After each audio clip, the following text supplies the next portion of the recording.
sini aja Pak. Pak, sini aja Pak. Pak Mulyono. Samin Pak. Oh iya, pekerjaan dilaksanakan sesuai prosedur dan aturan. Negara tidak rugi apa-apa, tapi saya menerima janji hadiah uang itu saya salah. Ya, kita jalani prosesnya. Mudah-mudahan di umur saya masih bisa berbuat baik. Ya, oke. 300 jutanya buat DP rumah di mana Pak? Udah itu aja. Pak, ada yang di stok Pak? Setoran ke atas Pak. Pak,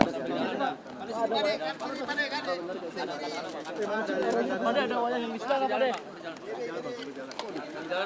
Ini belakang nggak mau ngomong Pak. Pak De, wayangnya di situ penyidik Pak De. Wayang, ada wayang nggak di situ? Iya Pak, Nggak ada wayang. hubungannya. Ada hubungannya nggak Pak? Yang 300 juta di mana Pak?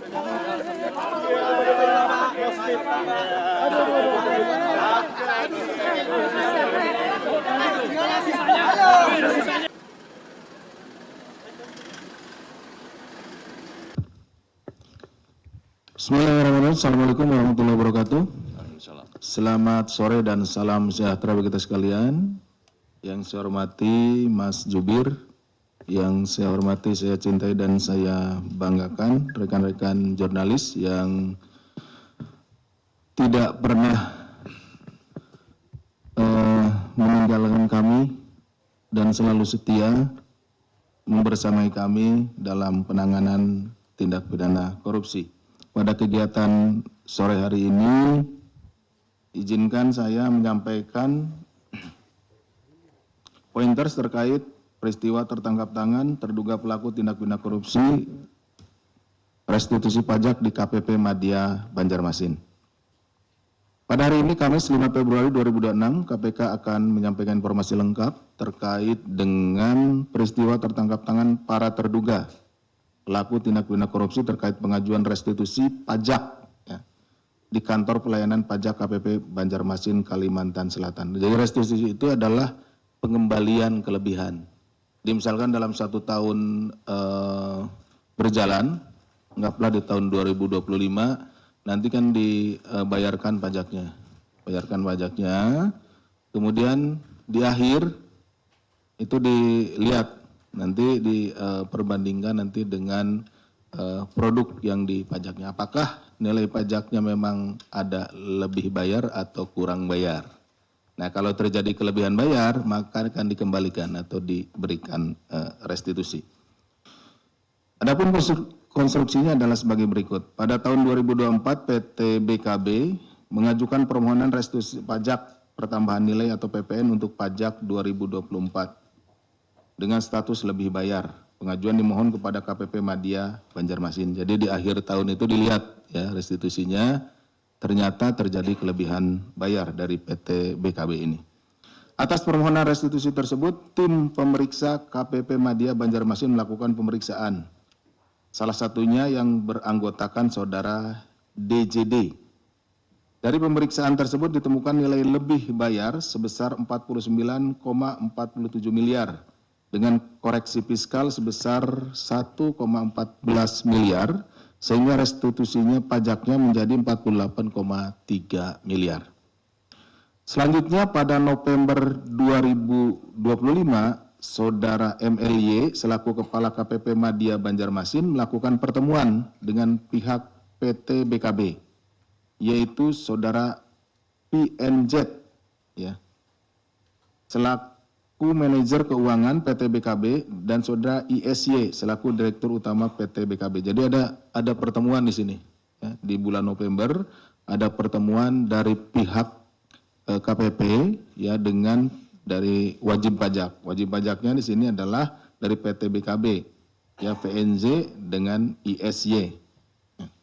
Dalam pertemuan lanjutannya, MLY menyampaikan kepada PNZ bahwa permohonan restitusi PPN PT BKB dapat dikabulkan dengan menyinggung adanya uang apresiasi. Gitu ya. Jadi disinilah mulai terjadi meeting of mind-nya.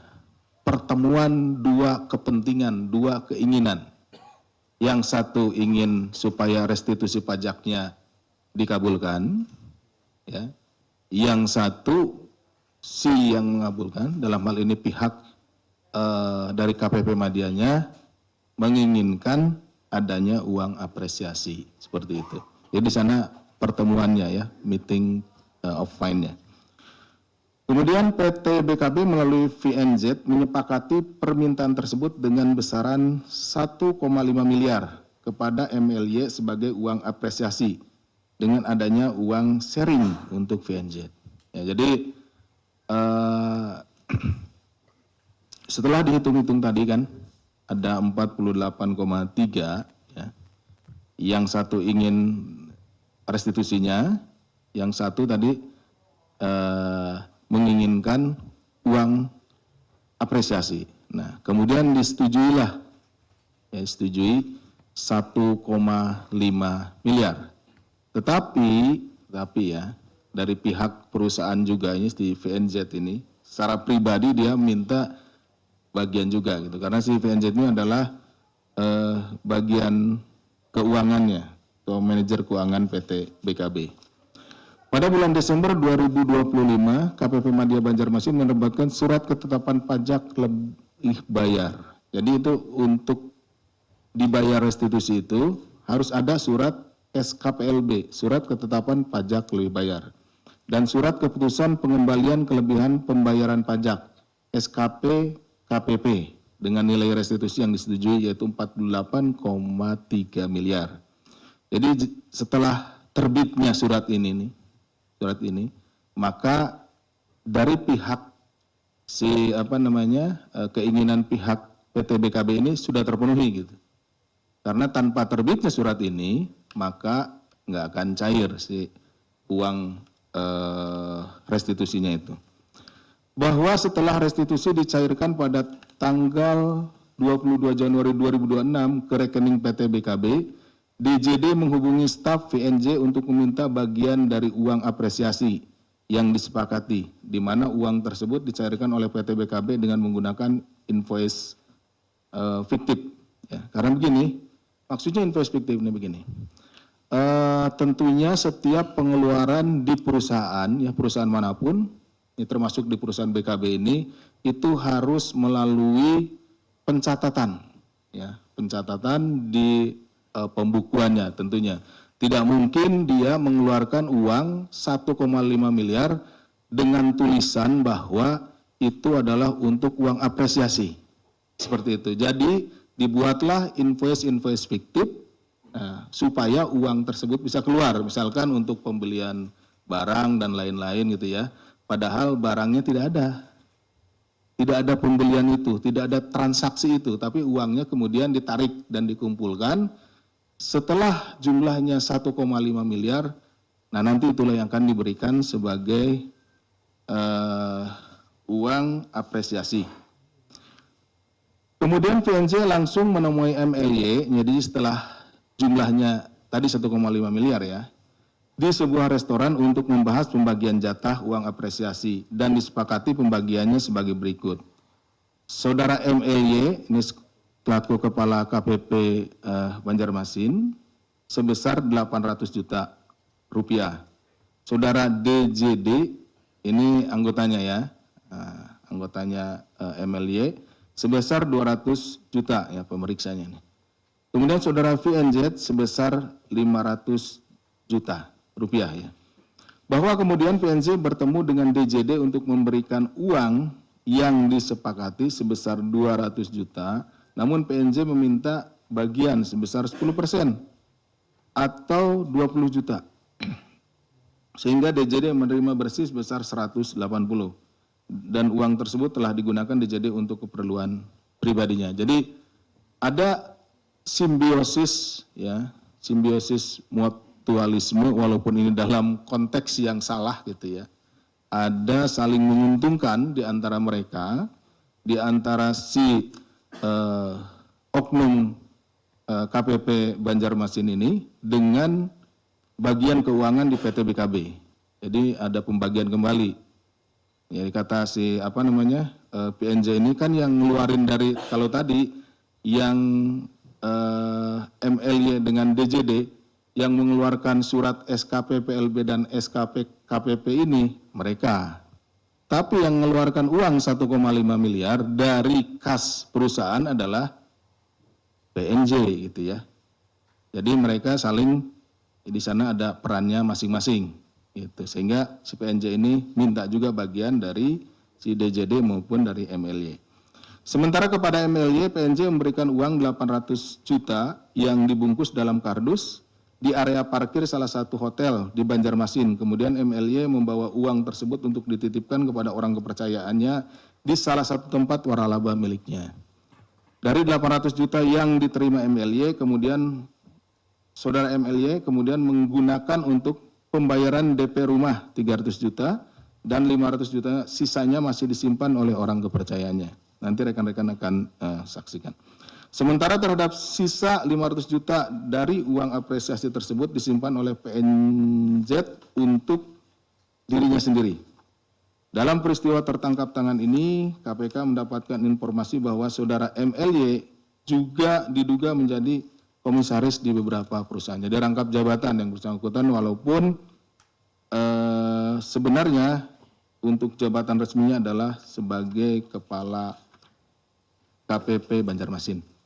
Dari peristiwa tertangkap tangan yang dilakukan pada tanggal 4 Februari 2025 di Banjarmasin tersebut, tim KPK mengamankan sejumlah 3 orang, yaitu MLY selaku Kepala Kantor Pelayanan Pajak KPP Madya Banjarmasin, saudara DJD selaku Piskus yang menjadi anggota tim pemeriksa dari KPP Madya Banjarmasin, dan saudara VNZ selaku manajer keuangan PT BKB. Selain itu, tim KPK juga turut mengamankan barang bukti berupa uang tunai dalam bentuk fisik senilai 1 miliar rupiah yang diamankan dari saudara MLY dan PNJ, serta bukti penggunaan uang 300 juta oleh MLY untuk DP rumah dan 180 juta yang digunakan oleh saudara DJD dan 20 juta yang digunakan PNJ, sehingga total barang bukti yang diamankan dari kegiatan ini senilai 1,5 miliar ya, sesuai dengan yang mereka perjanjikan. Berdasarkan kecukupan alat bukti dalam dugaan tindak pidana korupsi terkait pengajuan restitusi pajak di kantor pajak pelayanan pajak KPP Madya Banjarmasin, KPK menaikkan perkara ini ke tahap penyidikan dengan menetapkan 3 orang tersangka sebagai berikut. MLY selaku Kepala Kantor Pelayanan Pajak KPP Madya Banjarmasin, 1. Yang kedua, saudara DJD Piskus yang menjadi anggota tim pemeriksa dari KPP Madya Banjarmasin, dan saudara PNZ. Ya, jadi yang penerimanya MLY dan DJD ini dari KPP Madya, kemudian pemberinya adalah PNZ selaku manajer keuangan PT BKB. KPK selanjutnya melakukan penahanan terhadap para tersangka untuk 20 hari pertama sejak tanggal 5 sampai dengan 24 Februari 2025 yang penahanannya dilakukan di Rumah Tahanan Negara Cabang Gedung Merah Putih KPK. Atas perbuatan tersebut terhadap saudara MLY dan saudara DJD selaku penerima disangkakan telah melanggar pasal 12A kecil dan pasal 12B kecil Undang-Undang Nomor 3199 serta pasal 606 ayat 2 Undang-Undang Nomor 1 Tahun 2026. Sementara terhadap saudara VNZ selaku pemberi disangkakan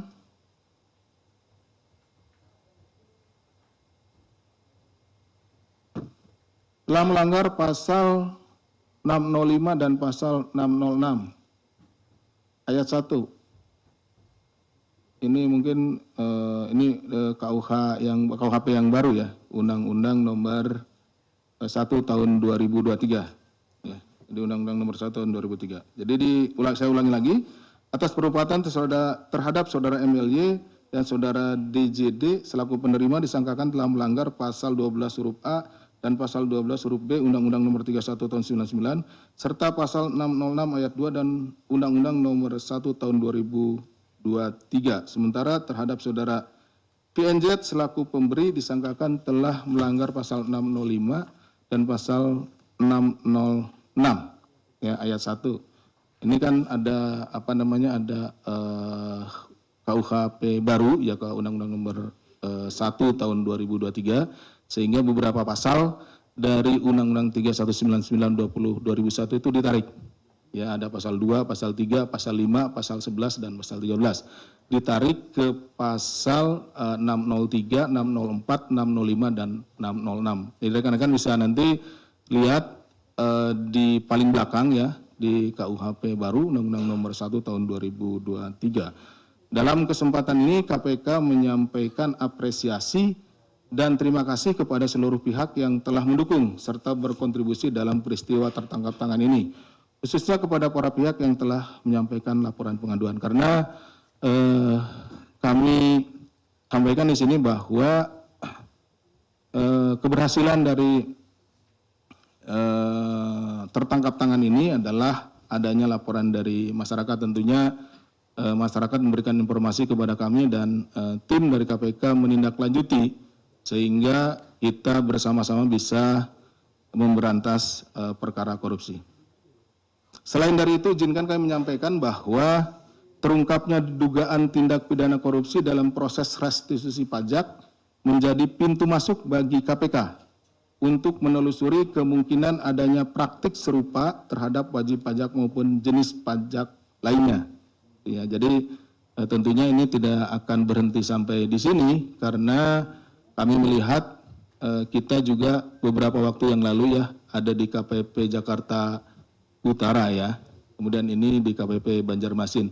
Kenapa? Karena pajak itu merupakan salah satu pilar dari pendapatan kita, pendapatan negara kita yang nanti akan digunakan kembali untuk pembangunan. Jadi kalau terjadi kebocoran di pajak ini tentunya akan berpengaruh terhadap pembangunan kita. Kemudian KPK juga berharap dari upaya penindakan ini dapat menjadi pemantik bagi Kementerian Keuangan. Kami sangat mengapresiasi apa yang dilakukan oleh Kementerian Keuangan di bawah pimpinan Bapak Purbaya tentunya yang melakukan bersih-bersih sehingga meningkatkan pendapatan bagi negara, khususnya dalam hal ini di Direktorat Jenderal Pajak untuk melakukan upaya perbaikan sistem sehingga potensi atau risiko korupsi di sektor perpajakan di wilayah lainnya dapat dimitigasi. Jadi ini kan banyak nih kemarin di Jakarta Utara, sekarang di Banjarmasin. Semoga di tempat-tempat lainnya bisa dicegah atau praktek-praktek ini bisa dihentikan, tidak terjadi lagi. Kemudian yang selanjutnya adalah penutupan celah koruptor atau celah korupsi, di sektor perpajakan. Juga diharapkan mampu mendorong peningkatan tax ratio maupun penerimaan negara berkelanjutan. Jadi jumlah pajak ini dibandingkan dengan pendapatan domestik bruto atau PDB. Jadi begini rekan-rekan, jadi pajak ini diharapkan ini kan berasal dari produk domestik bruto ya. Jadi produk-produk yang dihasilkan itu kan ada pajaknya gitu, seperti itu. Karena untuk menghasilkan produk tersebut itu menggunakan fasilitas umum. Ada jalan, ada jembatan, ada yang lain yang dilewati gitu ya. Misalkan dalam hal ini untuk misalkan menghasilkan CPO, sawit gitu ya. Pasti menggunakan jalan umum, pasti menggunakan jembatan dan lain-lain. Nah, kepentingan pajak ini adalah bagaimana untuk merawat fasilitas tadi, sehingga tax ratio ini yang kita masih di bawah ya Mas, ya kira-kira sekitar 6% ya, padahal yang idealnya sekitar 10 sampai 11 ya, 10 sampai 15%. 10 sampai 15%. Artinya ketika produk domestik brutonya 100 ya paling tidak ada sekitar 11 atau 15 yang dikembalikan untuk digunakan merawat fasilitas umum yang digunakan untuk menghasilkan produk-produk tersebut. Tax ratio merupakan indikator penting dalam menilai kinerja penerimaan pajak suatu negara termasuk Indonesia yang sekaligus mencerminkan tingkat kepatuhan dan kepercayaan publik terhadap sistem perpajakan. Dalam hal ini KPK terus berupaya mendukung berbagai program pemerintah Indonesia khususnya di bidang perpajakan agar pengelolaan pajak dilakukan secara berintegritas dan akuntabel demi sebesar-besarnya kesejahteraan masyarakat. Karena tentunya tadi di awal saya sudah sampaikan bahwa pajak ini akan digunakan kembali untuk pembangunan untuk dikembalikan kepada masyarakat untuk mensejahterakan masyarakat. Jadi adanya kepercayaan dan kepatuhan terhadap pajak ini, membayar pajak ini dalam merupakan suatu keharusan bagi kita warga masyarakat Indonesia untuk mendukung pembangunan nasional. Dengan sistem yang semakin transparan dan akuntabel, Direktorat Jenderal Pajak diharapkan mampu memberikan pelayanan prima kepada wajib pajak. Di sisi lain, wajib pajak pun tidak melakukan penyimpangan dalam memenuhi kewajiban perpajakannya. Dan yang terakhir, tentunya selain dari penindakan, kami juga akan melakukan upaya-upaya pencegahan yang dilakukan oleh Direktorat Pencegahan dan juga akan melakukan upaya-upaya untuk meningkatkan pengetahuan ya dari nanti Kedeputian Pendidikan dan Peran Serta Masyarakat. Dan tentunya kalau rekan-rekan siapapun yang menginginkan informasi terkait itu bisa melakukan koordinasi dengan pihak kami melalui Kedeputian Koordinasi dan Supervisi. Itu yang bisa kami lakukan. Terima kasih. Assalamualaikum warahmatullahi wabarakatuh. Saya kembalikan kepada Mas Jubir. Stay updated. Info terkini masih banyak. Jangan lupa subscribe, like, dan share YouTube official OKZone. Dan selengkapnya ada di okezone.com.